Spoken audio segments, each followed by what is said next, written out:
When it comes to the dimensions, the etheric physical is the lowest. The astral emotional is the next. The lower mind and higher mind is the next dimension. The intuitive realm of harmony and love is the fourth dimension. We call it the Buddhic plane. The next is called the plane of spiritual will, the Atmic plane, the truly spiritual plane. It's even called the Nirvanic plane, which gives us some idea of what the Buddha achieved. The next dimension is called the Monadic plane, where our true spirit focuses within its own type of temple, which is called the Temple of Ezekiel. And then finally, the Sea of Fire. And in that Sea of Fire, we call it the Logoic plane, which means that our Logos, our planetary God, makes his etheric plans on that plane archetypally and then tries to manifest them on all the lower levels. And that's our playground. Those 7 planes are our playground.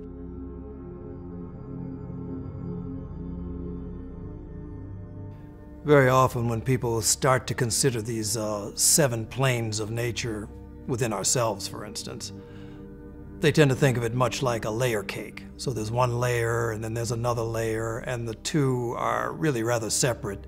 They just touch at a given point. Probably a better way to consider it would be that these are all really interpenetrating, much in the way that air interpenetrates dense matter, and much in the way that vapor interpenetrates air, and much in the way that light waves and radio waves are surrounding us at the same time. All of these things are operative at every given stage, but according to the way that our awareness is tuned, we're only aware of a small segment of it. And that within each one of these planes of being, there are also 7 subplanes that can be understood and can be experienced.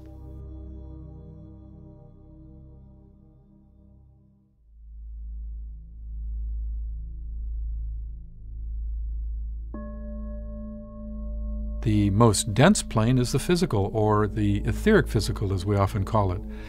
And the etheric physical is a state of consciousness, and the entire physical plane has one of these rays, the so-called 7th ray, underpinning it. And what is the consciousness that arises from that? It's the consciousness of our physical life. Many of our physical appetites are governed by the 7th ray. Our tendency to want to ground our lives and be effective in a practical outer way, those are all facets of the 7th ray. The 7th ray is called the ray of ceremonial order and magic, and this 7th plane, the dense physical, is where it plays out in a most obvious way. It's a very structured ray. It structures consciousness. It tries to create order and rhythm and pattern and predictability. So, in terms of considering what we would describe as the physical realm or the physical plane, again, there are these 7 subplanes. So the physical itself, the densest, the liquid formation, the gaseous, and then 4 ever refined layers of ether, which the next step beyond that would be the astral realm. So when we talk about the astral realm, much as we talk about the physical realm, in every part of it, it is occupied, just as there is no empty space in terms of the physical realm. It's a good thing to get in our minds that there is no empty space in any realm. So just as you have intelligent life that functions here in the physical realm that's identifiable, much of it is unseen to our eye because it's either too small or too fine. The same thing applies to the astral realm. Where there is intelligent life, we function in our astral awareness as well.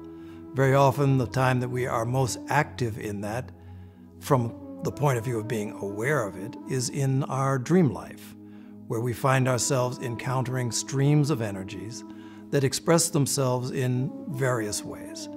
But just like you have life forms here in the physical world that are very complementary and helpful to human life, you have similar sorts of forms in the astral realm. Really, it's not particularly any different.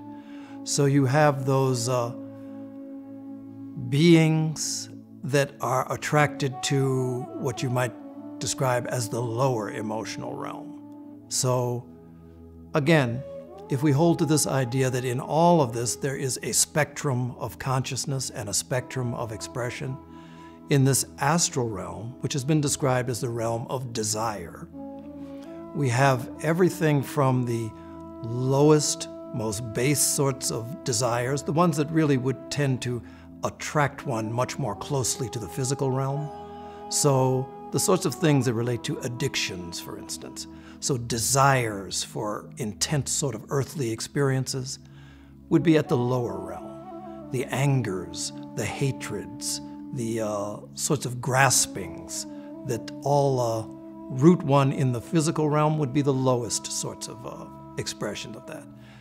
At its higher end, you would have such a more refined sorts of emotional nature as aspiration, desire for the benefit of all others, the experiences of happiness, of joy, of equanimity even. This is the higher register, where the sorts of emotional quality is one that is at a very high level of vibration, we could say. And so we find ourselves actually, all of these things are present within us. The opportunity that lies for us is that we can cultivate those, so that we can come to a point where the thing that we respond to most readily is perhaps the higher, the aspiration for the benefit of others. Not to say that we're unaware of the others, but that just like the person who does not have a tendency toward alcoholism, that they can sit in front of a drink and there's no problem. You can be in front of angry people, you can be in front of people who have those sorts of tendencies and be relatively unaffected. The sixth plane is the astral plane, also known as the emotional plane. And the sixth ray is called the ray of idealism and devotion. And so it has a strong correlation to the emotional dimension of life. And that's the psychological element that it animates, the emotional dimension of life. If we look at the next plane up, that's the fifth plane, so I'm counting from below up.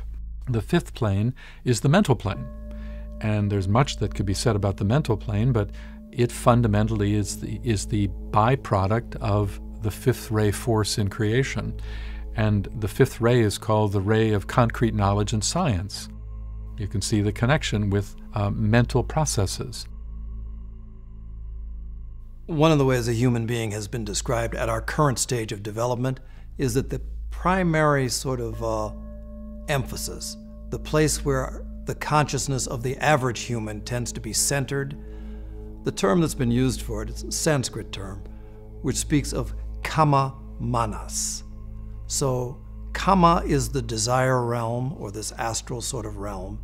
Manas is the mind realm. So, which is really the next sort of vibratory extension of this spectrum. So you find that we tend to be rooted in this realm where desire attracts the activity of mind in the pursuit of desire. And that's where we're sort of bound. Mind has a dual function. Again, much like every other plane, there are 7 subplanes that can be identified and experienced, but the spectrum of the mental nature, the mental plane, goes from concrete mentality, which is to say that which considers the use of the mind in terms of concrete objects. So the mind that is turned toward the world, for instance, the objects of the world and creating the pictures in the mind of those objects, that's a use of the concrete mind. And that's the one that is most closely allied to its neighbor, which is the desire realm. But there is the possibility for other use of thought. Often Carl Jung made popular the term the archetypes. So there are these expansive sorts of all-encompassing thoughts that are possible for the human being. Abstract, not rooted, not connected to any particular sort of form. Often in the world of mathematics, it's very abstract sort of thinking. So this is part of the higher development of the thinking principle. And it's something that leads us to the point where actually the genuine spiritual path begins, at the point at which thinking and the domination of the thought principle actually ends.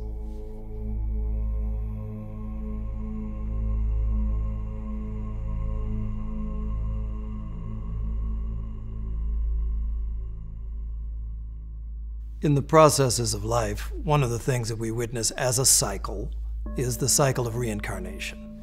That from life to life there is that which takes on a body, which garners experiences through the body in this material world, from which the body drops away, and which it has this quality of returning to its source to then cycle through again.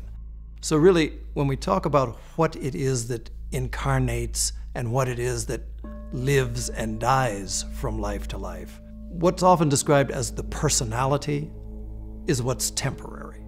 So in any given life, there is the material body, there is the emotional nature, and there are the thoughts and the mental nature. Those things last for a lifetime. And so they're formed, they're shaped, they're the way that we experience the world, but that's what drops away.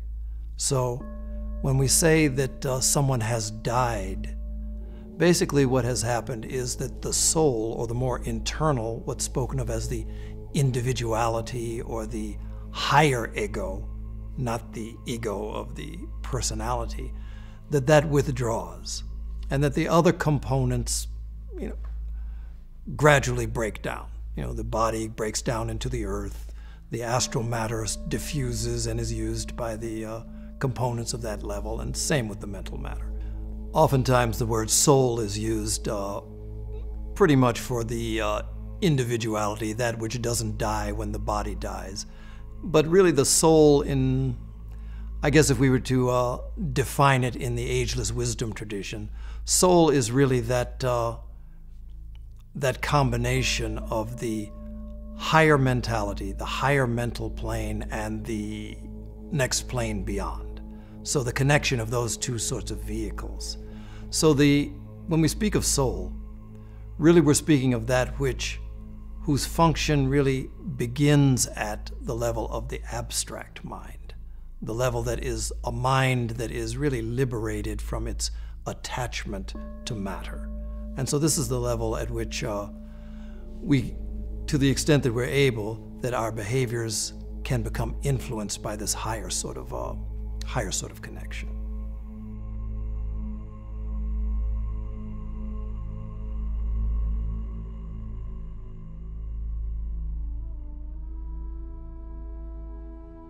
If we look at the fourth ray, that's called the ray of harmony through conflict. It's also called the ray of beauty. And that corresponds to the fourth plane, which is above the mental plane, far subtler. That's called the Buddhic plane, which is the plane of pure intuition. And when the fourth ray is really manifesting as a function of harmony, that's what intuition has a deep connection to. Intuition is holistic, harmonizing consciousness. Past the next plane of consciousness or plane of being, it's described as the name for it is often the Buddhic plane, for buddhi, which is the quality of intuitive awareness. Often it's expressed that way. Intuition, of course, is more than just gut feelings or hunches. That might be one way that it expresses, but intuition as a plane of consciousness is that which lies beyond thought. So really, once we cease to form thoughts, once we cease to shape the mental matter in ways that are described as either concrete or abstract thinking, the next plane into which we find ourselves aware is this plane of the intuition, which really is the plane of clear seeing it's the first level at which we actually have some perception of unity. So the perception of the whole is what is the characteristic of this particular plane. So all of the great ideas that flow into human consciousness and get translated downward through this spectrum, really the great ideas seem to have their beginnings at this Buddhic plane. So such movements that have taken place in human affairs as something like civil rights, which is really, in essence, the idea that all humanity is one, and so should be treated in that way. If you track it back, there's the individuals, then there's the idea that we're a human family, but ultimately it comes to this Buddhic perception, which is to say that there is one life. Ecology, vegetarianism, the idea that all of these things are interconnected as part of one life. This is the perception and the way of seeing and the experience of those who function at this plane. We have our moments in which we find ourselves somewhat awakened on this way of seeing, this plane of being. And those are ones that for most people are the more profound moments in the course of a given lifetime. When we think about the nature of buddhi or intuition, it's not something which associates itself or is bound by forms. It's something that is, because of its universal nature, present in all forms. And so it's something that necessarily could be more accurately described as formless.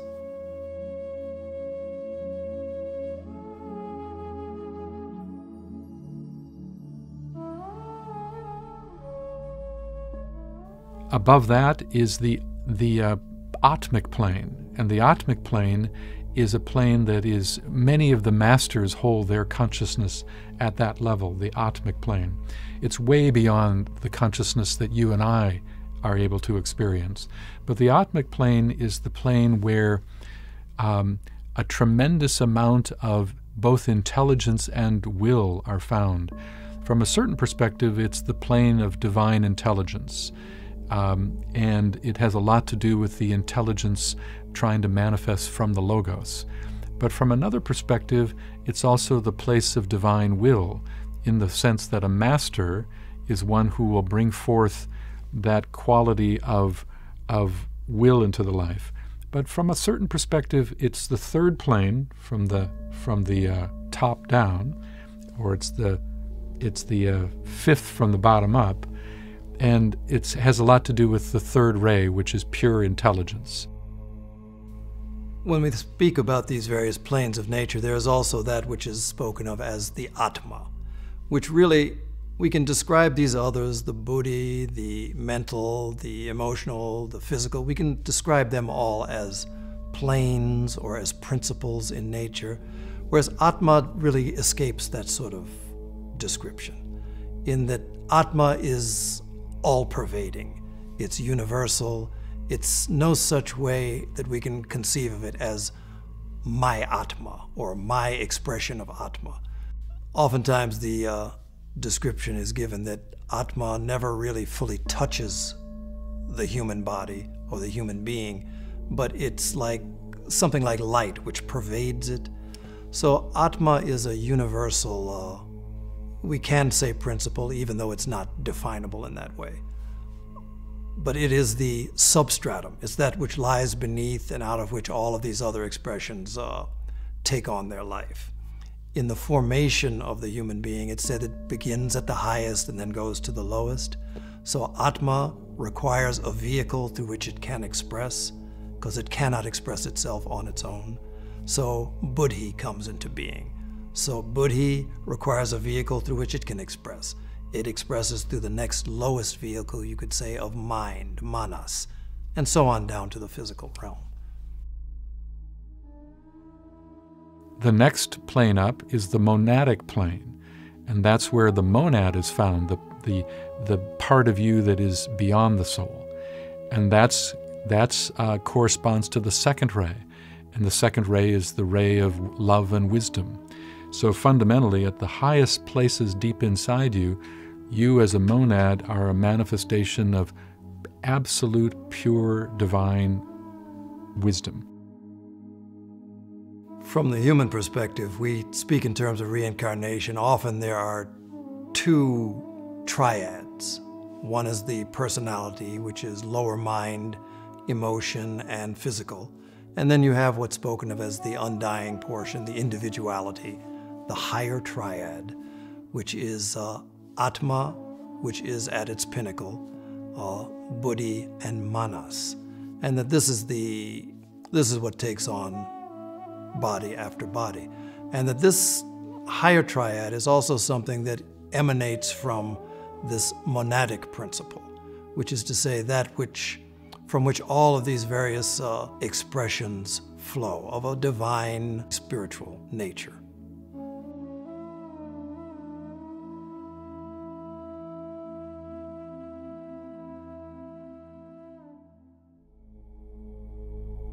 The highest plane is called the plane of Adi, and this is a plane that not even a master can touch with ease, except maybe somebody like the Buddha or the Christ. But this plane is said to be the highest manifestation of will that is possible in our planetary life. It's the place, in the truest sense, where the will of God is known on this plane. And that first ray is called the ray of will and power.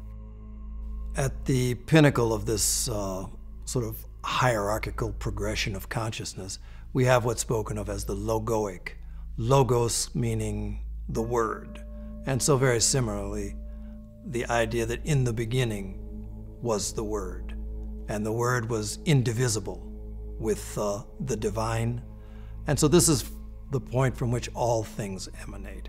It's something that is not really so much a plane of consciousness that's understandable to us, but a source point, a point from which all of this emanates, to which all of this returns, but something that is not capable of being encompassed by whatever level of understanding we can cultivate. Keeping with this idea of a spectrum of consciousness, when we speak in terms of the logoic, we're talking about the actual highest level of this spectrum.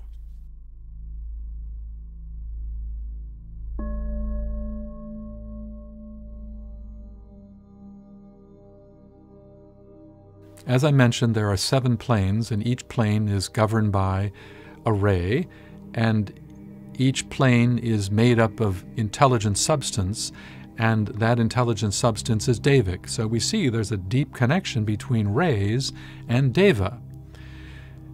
Now, having said that, we can get more refined around this in that every plane has 7 subplanes, and those subplanes represent a hierarchy of substance within a plane. So if you take, for instance, the emotional plane, and it's got 7 subplanes, the highest, most pristine substance on the emotional plane is the substance of the first subplane. That's called the atomic plane. That's where the most pristine emotional substance is found. The least pristine is the 7th subplane, the bottom subplane of the emotional plane. But what does that have to do with life at all, except to understand this, that it tells us about what it means to have different kinds of emotional experiences. Where you stand on the path is determined by the percentage of atomic substance that is found in your instruments and the weighing of that. When a master looks at your aura, for instance, a master is not looking at your aura to determine your behavior. The master is looking at the aura because from that aura, that master can inwardly determine what is the percentage of lofty substance in your vehicle versus more base substance, and that speaks the volumes in terms of where you are on the path and what your next step is. Master DK tells us that one day as a master, time and space will be our playthings. I think that's marvelous. It's not meaningless play. It's play in relation to the divine plan and purpose, and it's a very joyous thing. but step by step, grade by grade, initiation by initiation, chakra by chakra, we have to learn how to master these 7 levels. And we do that by living, sounds very simple, the virtuous life. I don't know who's interested in that. Living the virtuous life sounds like going to church or something, but by living the virtuous life, that's the fast track to mastering the different dimensions, not by manipulating matter and doing breathing exercises and, straining as an ego to make the next level. It's virtue, it's love, it's wisdom. This is going to lift us to the next sub-levels. Each one of us is struggling on one subplane after another, one tiny plane after another, and at night we get tested. When you're in your dream body and they test you, what you've accomplished in mastering the different subplanes. All this testing, all this school is going on all the time. Gradually, step by step, initiation by initiation, we are rising to the very height of the 7 dimensional levels, 7 planes of the cosmic physical plane. A good map will make this evident. So there's a direct correlation between a plane and a ray, and when you study the esoteric philosophy and you study the planes to understand them, you're always going to think about these planes in the context of the rays that underpin them. They give understanding to what that plane is really all about.